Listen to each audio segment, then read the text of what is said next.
Hey guys, welcome back to On Track GP, and it's a pleasure today to be joined for the first time, or first time in the flesh, it sort of feels like, by Henry from Planet F1. Henry, welcome. I feel really happy that you're here to join us today to talk about the qualifying for the Monaco GP. Amazing, right?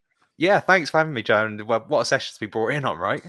Amazing. And the Monaco Grand Prix generally gets quite a lot of stick, particularly the Sunday. I personally am a bit of a critic of it as well. I can sometimes feel the race can be a bit slow or a little bit boring, and Saturday sets it up.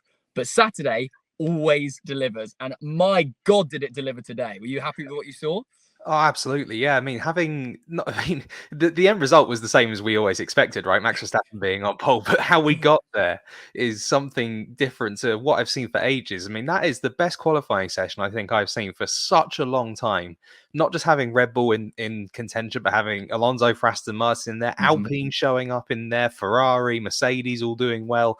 I think that is probably the most competitive qualifying session we've probably seen maybe since like the early stages, say the 2012 season, when we had always different winners in the first sort of opening few races of the season. And in terms of how the session played out, like I don't think any of us knew what was going to happen until the very, very last minute, and it took that really special last sector for Max Verstappen to steal that pole position from him in the end, because it didn't look like it was going to happen, did it? No, well, that's exactly it. Let's start at the top, and we'll talk about the Red Bull sandwich in a second. But Max Verstappen in that last sector, the shortest sector on the Monaco circuit, and he just pulls out. It was just the definition of like perfect driving around the Monaco track. He's putting it within millimeters of the wall at the unbelievable height of performance of the car. It was special, that, right?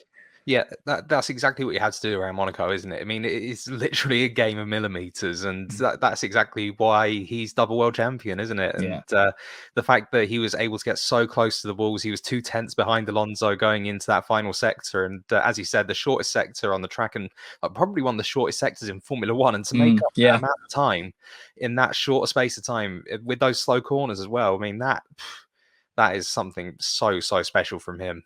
Yeah, well, let's talk about the other end of the spectrum for Red Bull then. Sergio Perez crashing out in FP1. We don't know the full details as it stands as we're recording this on the what the damage to that car will be. What's your take on that? Is that driver error? Is that a bit of nerves coming in? What do you think? Yeah, well, there's talk that there may even be a chassis change overnight at Red Bull, which would be a massive job from their end. That's not confirmed yet as we record. Obviously, things may well change as time goes on. But obviously, there was the Alpine ahead of him on track. Christian Horner did say after the session that he wonders if he got maybe slightly distracted heading into the corner. But ultimately, he just went into Sandevot the first corner just a bit too hot, didn't he? And just too much speed. The rear stepped out on him, and that was a hefty impact, wasn't it? And for him to go from pole in the win last year to last on the grid this year, that is a big old down this time around. Yeah, and this is the definition of a street circuit, right? In Monaco, they base them all around Monaco. Has been on the circuit forever, and Sergio Perez, it feels like a home circuit almost. So I think he'll be very, very disappointed with that for sure. Let's move down. Let's talk a little bit about Fernando Alonso, who was literally within a tenth of a second of his first pole in 11 years. I thought it was going to happen, and then Max just pulls an absolute blinder. But still, very good day at the office for Fernando, right? Yeah, fantastic for him, and it says a lot as well that Lance Stroll could only manage 14th as well on the day, and the fact that Alonso was still there or thereabouts, he pinpointed Monaco, didn't he, as being a track where he could challenge for pole and victory, and he so almost put his money where his mouth is, didn't he? He was so close, and I don't think I was the only person who thought that he had it at the end there, and I don't think I was the only one that was ever so slightly gutted when he didn't manage to get it either, because he was on it all day, wasn't he? Yeah, I know it's tough. And there's sort of talk about, assuming they put Imola back in and we have a 23 race calendar, do you think that Fernando Alonso will out-qualify Lance Stroll 23-0 this season? Ooh, I wouldn't put it past him. Yeah, that's the talk. I mean, he's just an unbelievable driver. Stroll isn't a bad qualifier at all. He's never been a bad qualifier, but it's just that Alonso has just got this habit of making very good teammates looking completely ordinary. I just look what he did to Felipe Massa. I mean, that's just such a shame from his end. But Lance Stroll is just the latest in a very long line, I think. Yeah. Let's talk about the homeboy, Charles Leclerc. Third place. What do you make of that overall? How do you think he'll be feeling right now? Yeah, well, he said he was very disappointed with third afterwards. I mean, Ferrari looked like they were in the fight. Carlos Sainz looks really quick on Friday in practice, and Leclerc did a good job to get himself in the fight. And I think, Ferrari were very much in there, but I think from Leclerc's point of view, third place is probably maybe the limit of what Ferrari could do on Saturday. But I think, Yeah. it's a shame from his point of view to be slightly disappointed. But obviously, there's that investigation sort of hanging over him as we record with him having impeded Lando Norris in the tunnel. So whether or not there is a penalty coming his way, the curse may well continue. Oh God, it's bad, isn't it? It just goes from bad to worse for Ferrari. But yeah, we'll see. Not a terrible day, but if this, as you say, if it turns out that is going to be some sort of penalty in some way, that could be awful. Let's talk now a little bit about Alpine. Very good day. I mean, particularly Esteban Ocon. What? Where did that come from?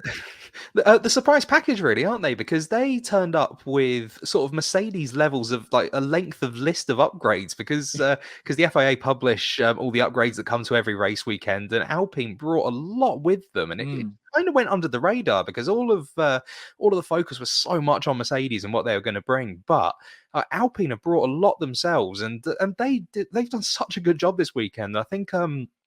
Otmar Safnauer deserves a lot of credit as well, team principal, for having been sort of under fire from the team CEO Lauren Rossi in the last couple of weeks, and like Ocon, that was a special lap from him, like especially putting himself above Verstappen before that final lap. That was I don't think that was something that any of us were expecting to see. Not at all, yeah. And Gasly spoke about how disappointed he was with his lap, and he starts P7, and on any normal weekend, he'd probably be quite happy with that. Yeah, absolutely. Let's very quickly brush to Mercedes as well. Anything to comment on? It kind of feels a little bit like they were just there. Yeah. Obviously, Lewis had trouble in FP3, but for the qualifying. Yeah, and full props to Mercedes for actually getting Hamilton's car repaired in time for that. It's pretty bad to damage it in FP3, but at the same time, Hamilton and Russell P6, P8, pretty much where they would have expected to be, and not really going to get much for a read on their upgrade until Barcelona, as they say. So just a case of maximising their Sunday, I'd say. Yeah, I agree. And then we can go down the rest of the grid as well. Feels like flop of the day maybe goes to Haas with a kind of difficult session for them. Yeah, double Q1 exit. I mean, they looked relatively all right in practice, but I think it's just one of them where they didn't quite hook it up in qualifying. They, unfortunately, some teams are just going to have to go in Q1, and just from their point of view, they just looked like it was their day. Yeah.